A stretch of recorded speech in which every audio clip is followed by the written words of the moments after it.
నవీన్, ఏంటి నువ్వు చేసిన పని? పెళ్లికి స్పెషల్ సూట్ డిజైన్ చేస్తాను అంటే వద్దని చెప్పావంట. నీ పుట్టినరోజు అయితే తెల్లవారుజామున గుడికెళ్ళు, లేదా ఆఫీస్ అయిపోయిన తర్వాత వెళ్ళు. అంతేకాని ఇలా ఆఫీస్ టైం ని నాశనం చేసి మాత్రం కాదు.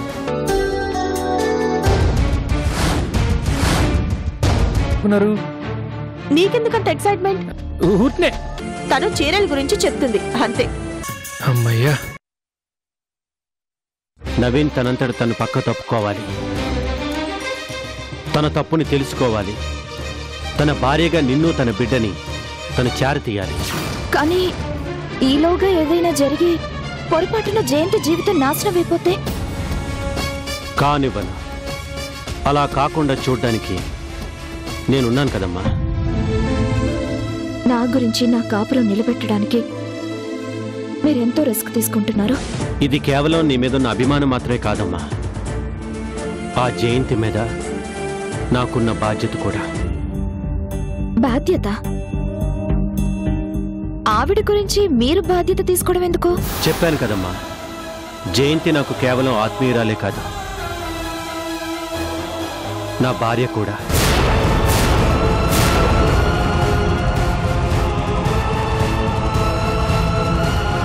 భార్య? అవును.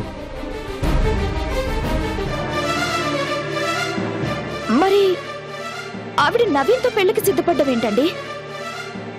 మీరు ఆవిడ విడాకులు తీసుకున్నారా? విడాకులు అనేది రెండు మనసులకు సంబంధించిందైతే జయంతి ఎప్పుడో నా నుంచి విడిపోయిందమ్మా. నేను మరో పెళ్లి చేసుకోవచ్చు అని నా చేతులతో నేనే స్వయంగా లెటర్ రాసిచ్చాను తనకి. కానీ మిమ్మల్ని కాదని నవీన్ని పెళ్లి చేసుకోవడం ఏంటండి? కాలం మనిషిని కట్టిపడేస్తే విధి మనుషుల్ని ఆడిస్తుంది.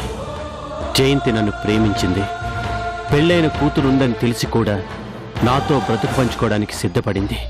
నాతో 3 ముళ్ళు వేయించుకొని 7 అడుగులు నడిచింది. మరి మరి మీకు దూరం అవ్వడానికి కారణం ఏంటండి? నా తప్పే.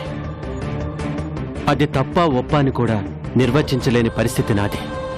విడమర్చి చెప్పే అవకాశం నాకు లేదని చెప్పినా వినగలిగే ఓపిక తనకి లేదు. కానీ ఒకటి మాత్రం నిజం, జయంతి అమాయకురాలనన్య చాలా మంచి మనిషి. అందుకే తనకి అన్యాయం జరుగుతుంటే చూడలేకపోతున్నాను. ఇప్పుడైనా నవీన్ గురించి చెప్తే మిమ్మల్ని అర్థం చేసుకుంటుంది కదా. అర్థం చేసుకోవడం మాటల్లా ఉంచి అపార్థంతో తన జీవితం మరింత నాశనం చేసుకుంటుంది. జయంతి చాలా పట్టుదల గల మనిషి. ఏదనుకున్నా వెంటనే జరిగిపోవాలనుకుంటుంది. ఆ మొండితనమే అదే తనకు మైనస్ అయింది. తన ఊహించిన జీవితం నేను ఇవ్వలేకపోయాను. కనీసం తను కోరుకున్న మంచి జీవితమైనా తనకి దక్కాలనుకున్నాను. అందుకే నవీన్ని పెళ్లి చేసుకోబోతుందని తెలిసి నేను చాలా సంతోషించాను. కనీసం తనతో అయినా మంచి జీవితం పొందాలని ఆశించాను. కానీ అనుకోకుండా నువ్వు కలవడంతో నవీన్ ఎలాంటి మనిషి అర్థమైంది. జయంతిని కాపాడడం నా బాధ్యత అనిపించింది. అందుకే ఇదంతా చేస్తున్నానమ్మా. ఏంటమ్మా, నిన్ను కాపాడడం వెనుక ఇంత కుట్రుందా అనిపిస్తుందా? నిన్ను కాపాడేంత వరకు నాకేం తెలీదు. కానీ అంతా తెలిసిన తర్వాత మాత్రం జయంతిని కాపాడాలనుకుంటున్నాను. ఇది నీకు స్వార్థంగా అనిపిస్తుందా? స్వార్థం కాదండి, త్యాగం. మీకు జయంతి గారికి మధ్యన ఎలాంటి విభేదాలు వచ్చి విడిపోయారో నాకు తెలీదు. కానీ విడాకులు తీసుకొని మరో వ్యక్తిని పెళ్లాడాలనుకున్న మనిషి కోసం ఇంత బాధ్యత తీసుకునే మగాణ్ణి మిమ్మల్ని చూస్తున్నాను. ఇప్పటి వరకు నవీన్ని నా వాణ్ణి చేసుకుంటే చాలు అనిపించింది. కానీ మీ గొప్పతనం చూశాక మీలాంటి మంచి వ్యక్తి జయంతి గారికి దూరం కాకూడదనిపిస్తుంది. వెంటనే ఈ విషయం ఆవిడతో చెప్పాలి. నువ్వు చెప్పగానే తను నమ్మేయలేదమ్మా. ఎందుకంటే వాళ్ళిద్దరూ కలిసి చదువుకున్నారు. జయంతి మానసికంగా బాగా దెబ్బతిన్నప్పుడు తోడుగా నిలబడిన మనిషి నవీన్. అతను గురించి ఎవరు తప్పుగా మాట్లాడినా అది నేను కావాలనే చెప్పిస్తున్నాను అనుకుంటుంది. మరి ఎలాగండి? జయంతి నాకు దగ్గర కావడం ముఖ్యం కాదమ్మా. నీ భర్త నీకు నీ బిడ్డకు దగ్గర కావడం ముఖ్యం. నువ్వు జయంతితో మాట్లాడడం తను చూశాడు కాబట్టి నువ్వు ఏ క్షణంలో అయినా జయంతికి నిజం చెప్తావనే భయం అతనిలో మొదలై ఉంటుంది. ఇప్పుడు తను నీ మీద చాలా ఫోకస్ చేస్తాడు. నీ కోసం వేట మొదలు పెడతాడు. చూడమ్మా, ఇక నుంచి నువ్వు చాలా జాగ్రత్తగా ఉండాలి. త్వరలోనే ఏం చేయాలో నేను చెప్తాను, సరేనా? సరేనండి, మీరేది చెప్తే అది చేస్తాను. కానీ నా మాటగా ఒకటి చెప్పమంటారా? చెప్పమ్మా. తను తప్పు తెలుసుకుని నా భర్త నా దగ్గరికి వస్తే నేనెలా క్షమిస్తానో, అలాగే మీ భార్య తన తప్పులు తెలుసుకున్నాక తనని కూడా మీరు క్షమించాలి.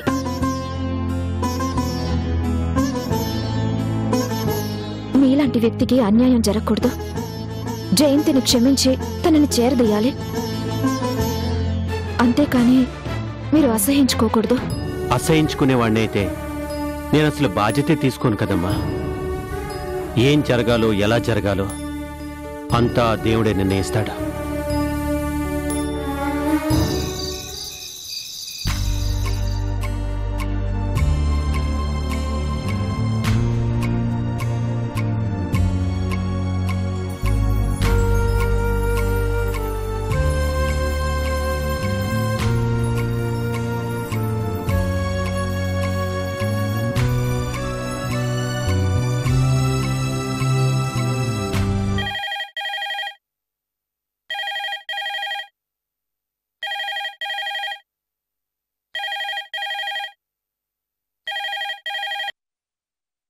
హలో అమ్మా చందు, నేనమ్మా పెద్దమ్మని.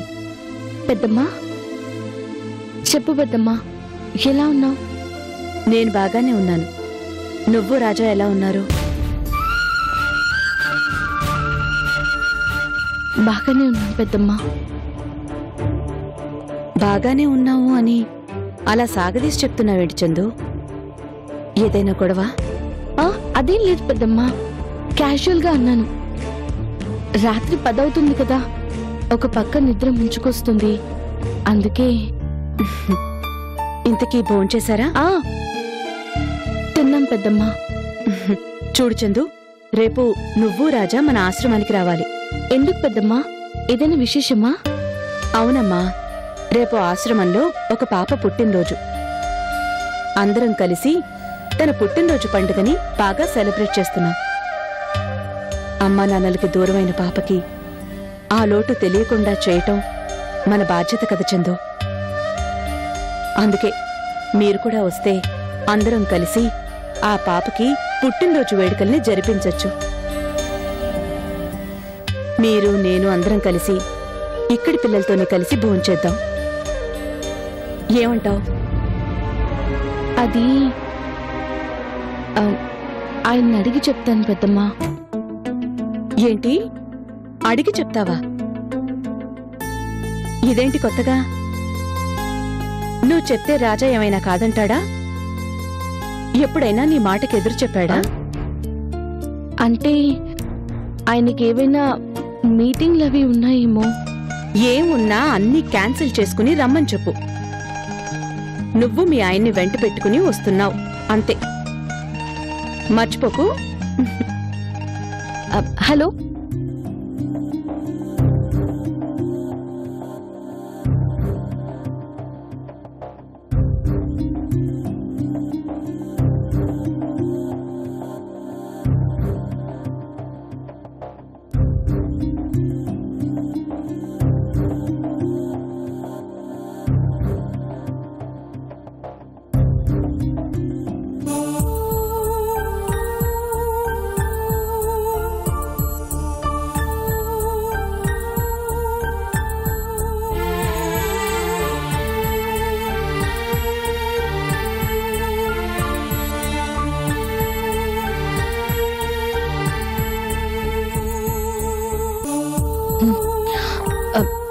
ఏమండి?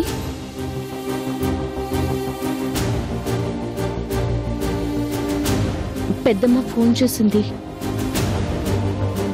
రేపు ఆశ్రమంలో ఒక బాబు బర్త్డే ఉందంట, మనల్ని భోజనానికి రమ్మని చెప్పింది.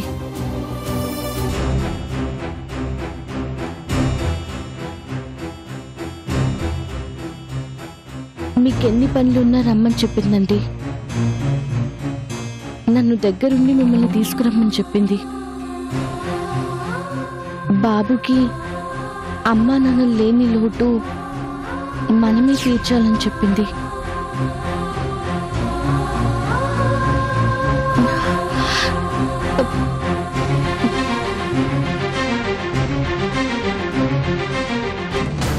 ఏంటండి, నా పాటికి నేను మాట్లాడుతుంటే ఏం మాట్లాడలేంటి?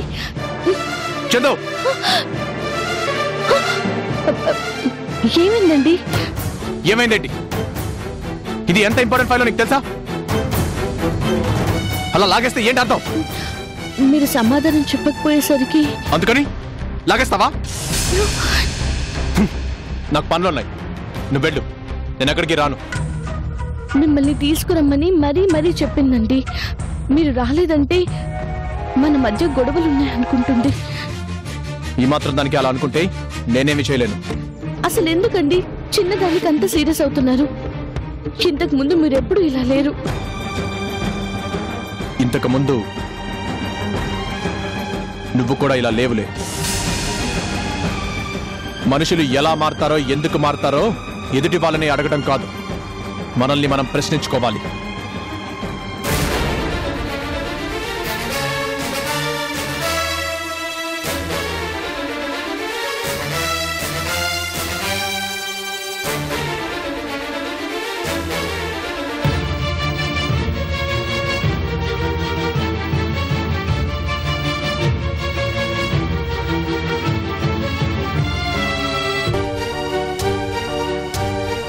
చూడు, నాకు చాలా పనులున్నాయి.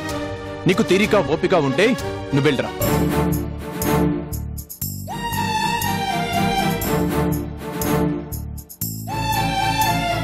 లైట్ ఆఫ్ చేయి, నేను పడుకోవాలి.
ఏవండి,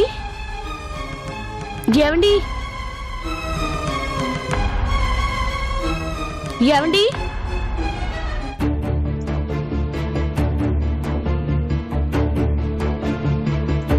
ఏవండి, ఏవండి, కార్ లేదు అంటే ఆయన వెళ్ళిపోయారా? కనీసం నన్ను లేపనైనా లేపకుండా ఆఫీస్కి వెళ్ళిపోయారా?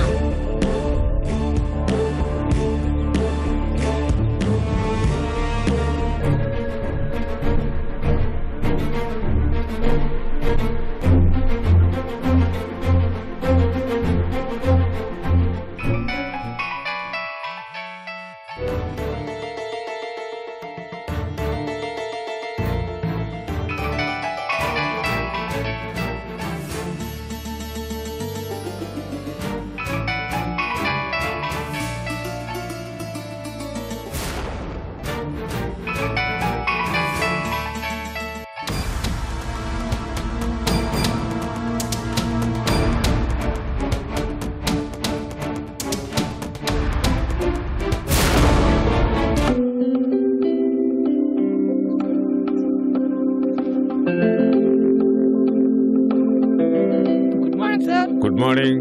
కూర్చోండి కూర్చోండి.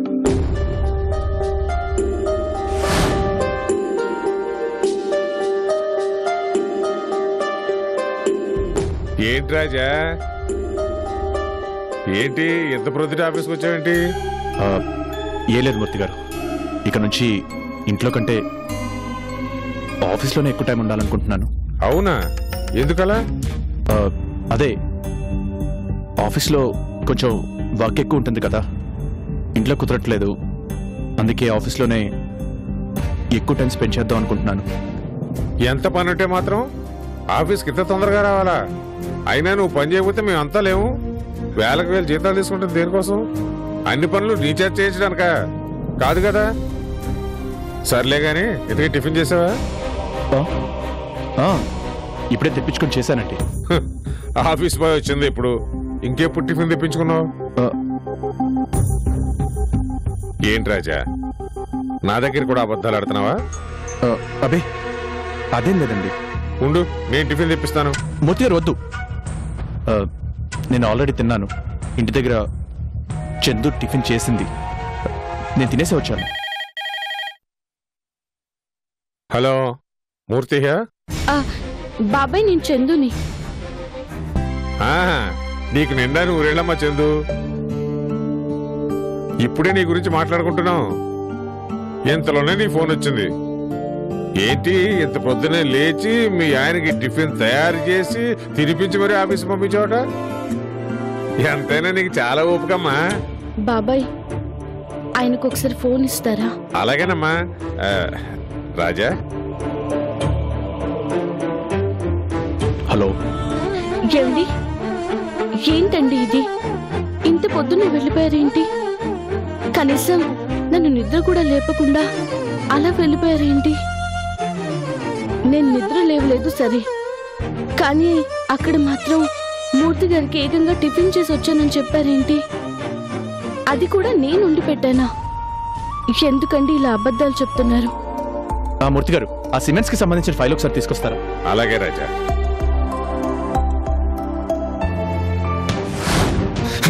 ఇదిగో నాకు పనుంది, వచ్చాను. అయితే ఏంటి గోలా? నన్ను ఫోన్ చేసి మరీ డిస్టర్బ్ చేయాలా? అది కాదండి, మీరు టిఫిన్ చేయకపోతే చేయకపోతే ఏమవుతుంది? చచ్చిపోతానా? ఒక పూట తిండి తినకపోతే ఏమి చావరు. దానికి ఫోన్ చేసి చంపక్కర్లేదు. అరే సెలెక్ట్ చేస్తే తీలేదంటే బిజీగా ఉన్నాను కదా అర్థం. మళ్ళీ ల్యాండ్ లైన్ కూడా చేయాలా? అసలు బుద్ధిందా?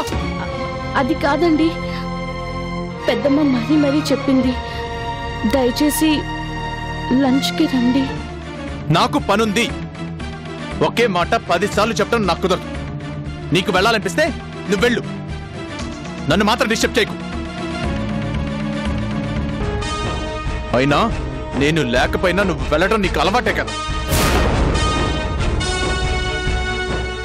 వెళ్ళు. హలో,